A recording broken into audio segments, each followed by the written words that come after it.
कि पाकिस्तान जो इंडिया की एससीओ समिट है उसको सबोटाज करना चाहता है। पाकिस्तान की सियासत और मईशत के साथ साथ अमन अमान भी खतरे में दिखाई दे रहा है।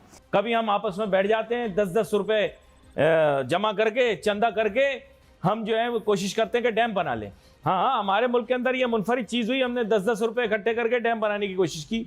यकीन करें मस्जिद के अंदर नलका नहीं लगता 10-10 रुपए चंदा करके, लेकिन हमने ये काम करके भी देख लिया। Pakistan plotting SCO sabotage in India. Sharif government keen on participating in key meetings. कोई भी अब इंटरनेशनल फोरम की बात करें, एससीओ एक पावरफुल फोरम है और पाकिस्तान शायद एससीओ में ही मेंबर है, बाकी जितनी भी फोरम्स है वहाँ पाकिस्तान मेंबर नहीं है। आप G20 की बात करें, G7 की बात करें, ब्रिक्स की बात करें, I2U2 की बात करें, तो अब SCO is important for Pakistan और एससीओ एक ऑल्टरनेट वर्ल्ड ऑर्डर बना रहा है। मतलब एक पावरफुल ब्लॉक है, मैं ये नहीं बोलूंगा, काफी पावरफुल है। अगर मैं इसको G7 से कंपेयर करूं, G7 एक इनफॉर्मल ब्लॉक है और उस इनफॉर्मल ब्लॉक में ना इंडिया है ना चाइना है, और अगर आप दुनिया की दो बड़ी इकोनॉमीज को निकाल दे तो वो कोई पावरफुल ब्लॉक बन नहीं सकता। अब जो एससीओ है, एससीओ में पाकिस्तान के is because of his geographical presence, is not because of anything else. पहली बात। अभी आपने देखा होगा Pakistan has learned a lesson. पीछे आपने देखा होगा एक ताशकंद में एनएसएस की मीट हुई थी, अजीत डोवाल साहब गए थे, साउथ एशिया के किर्गिस्तान, ताजिकिस्तान वगैरह एनएसए आए थे, रशिया के एनएसए आए थे, चाइना के एनएसए आए थे और उन्होंने मीटिंग की। तब पाकिस्तान ये सोच के नहीं गया कि भाई ये इंडिया ने ऑर्गेनाइज किया, मैं नहीं जाऊंगा। और आपने उसके बाद क्या देखा, हमारे एनएसए साहब अजीत डोवाल जी पहले यूएस गए, यूएस के बाद उन्होंने मीटिंग कंडक्ट की, चाइना ने आपको डिच किया, चाइना आ गया। और यही नहीं, खुद पुतिन मिलते हैं डोवाल साहब से। पुतिन यूजुअली रैंक कॉन्शियस आदमी, अपने रैंक के लोगों से मिलते हैं, बट डोवाल साहब से मिले और बात हुई और पूरी अफगानिस्तान को लेके पॉलिसी बन गई मैडम। अब आलिया जी, अफगानिस्तान को लेके पॉलिसी बन गई और पाकिस्तान उसमें से बाहर। और आपके यहाँ खूब तनकीद हुई, भाई हम गए नहीं तो इंडिया ने तो बाजी मार ली, इंडिया ने तो ये पॉलिसी भी बना ली, और जो हमारी स्ट्रेटेजिक डेप्थ थी सो कॉल्ड अफगानिस्तान, वहां इंडिया बड़ा प्लेयर बन गया पाकिस्तान से। हमारी जो फॉरेन पॉलिसी जो कश्मीर से कंधार तक अटकी है, वहां तो कश्मीर तो था नहीं, कंधार भी निकाल दिया। तो उस दिन के बाद से पाकिस्तान थोड़ा सतर्क हो गया कि भाई ऐसा नहीं कि न जाके कुछ होगा नहीं, इंडिया वाले बाजी मार लेंगे। इनफैक्ट जो लास्ट एससीओ की प्रेसिडेंट्स की मीटिंग हुई, जी जिनपिंग क्यों आया, पहली बार 2 साल बाद जी जिनपिंग क्यों आया, मैंने आपके किसी और चैनल पे भी बोला था, पाकिस्तान मीडिया में, मैंने कहा उससे डर लगता है मोदी जी एजेंडा हाईजैक कर लेंगे, जबकि मोदी जी ने उनके सामने बोला yes come manufacture in India, India is a manufacturing base of the world. उनके सामने बोला, ऐसे छुपा के नहीं बोला। ये इसका बैकग्राउंड है। अब हकीकत पे आते हैं आलिया जी। नहीं, लेकिन आपके सुनिए, इससे पहले कि आप हकीकत पे आए, ये तो हमने भी तनकीद की, हम भी क्रिटिसाइज करते रहे कि आपके अपनी एक 1.5 ईंट की मस्जिद अलग बना के बैठ जाते हैं, कुप्पियों की तरह मुंह सुजा के बैठ जाते हैं। आप जाएं, आप पार्टिसिपेट करें, यही वजह है कि आइसोलेशन का शिकार है। तो ये तो सही बात है ना, आप जो कह रहे हैं ठीक है कि जो होता रहा और हमने देखा आप लोग इतने आगे निकल गए, और आपने ये जो भी बात की वो भी सही है कि सब जो है एक दूसरे के साथ अलायंस बनाकर निकल रहे हैं, हम एक तरफ बैठे हुए हैं, क्यों ऐसा है? तो क्या अच्छा नहीं हुआ कि उसके रिएक्शन में चले? अगर देखा कि लोग आ ये रहा कह हूँ, रहे हैं जी, आ रहा हूँ, उसी में आ रहा हूँ आलिया जी। देखिए, उसके बाद हकीकत पे आते हैं। आपके यहाँ फिलहाल एनएसए तो कोई है नहीं, there is no NSA Pakistan as on date.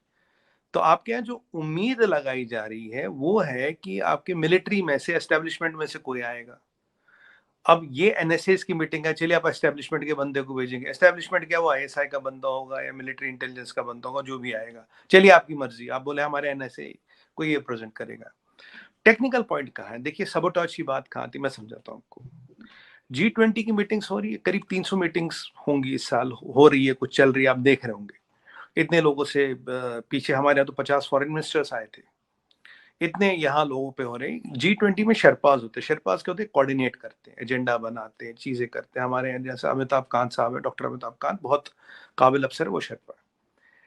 अब ठीक एससीओ में भी कोऑर्डिनेशन होता है, कोऑर्डिनेशन कमेटी है, शेरपाज नहीं होते एससीओ में, कोऑर्डिनेशन कमेटी होती है। आप उसमें बोलते हैं हाँ जी मैं आऊंगा, मेरा ये एजेंडा, मैं ये डिस्कस करना चाहूंगा, मेरे पॉइंट्स ये है, मेरे कंसर्न्स ये है, ठीक है।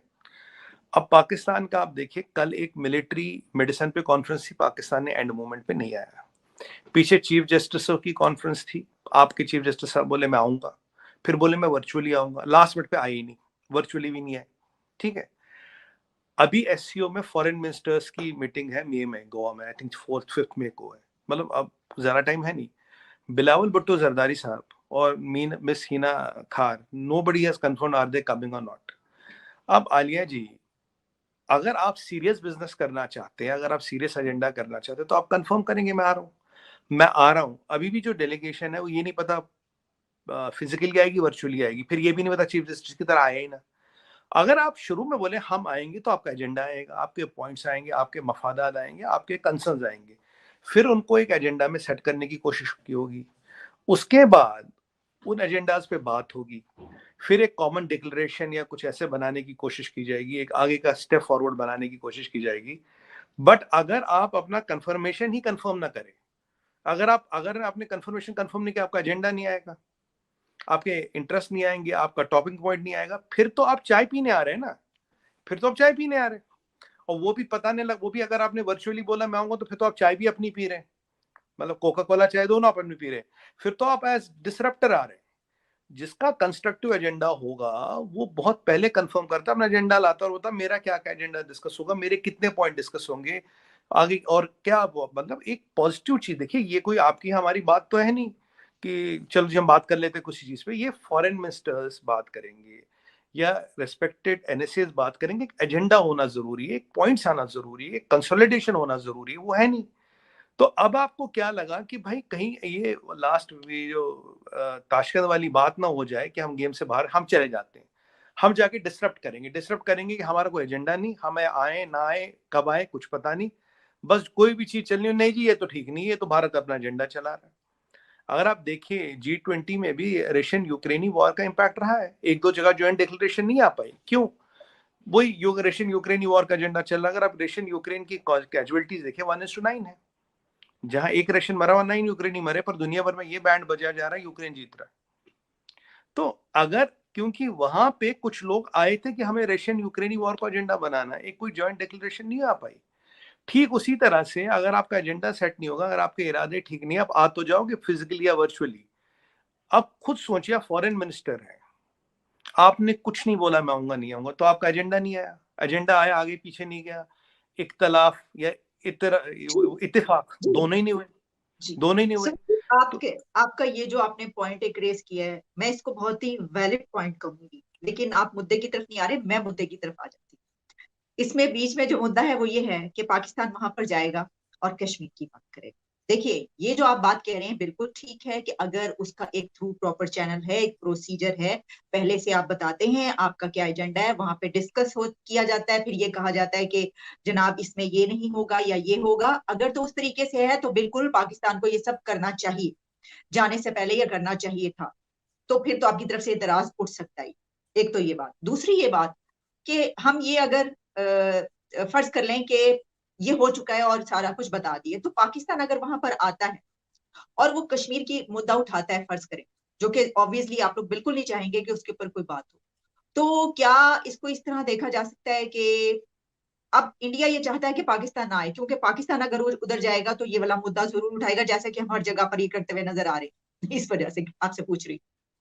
देखिए मैं समझाता हूँ, आपने काफी अच्छा क्वेश्चन पूछा आलिया जी। देखिए सबसे पहली इंपॉर्टेंट चीज एससीओ का ऑब्जेक्टिव क्या है, एससीओ का टॉपिक क्या है।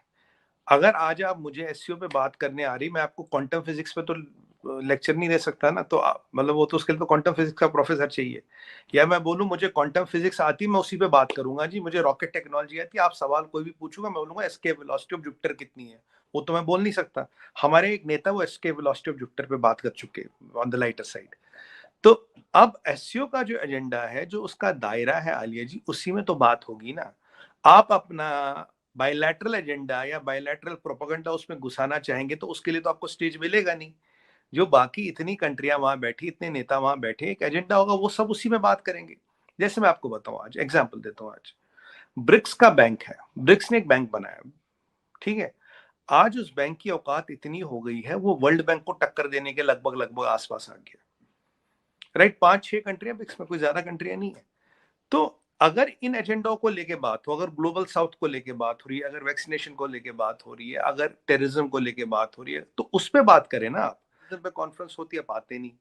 जब मिलिट्री मेडिसिन पे कॉन्फ्रेंस होती, आप स्किप कर जाते हो। जब जस्टिस सिस्टम पे आप कहते हैं इंडिया का जस्टिस सिस्टम बड़ा अच्छा है, आपके चीफ जस्टिस साहब आते नहीं, वर्चुअली भी नहीं आते।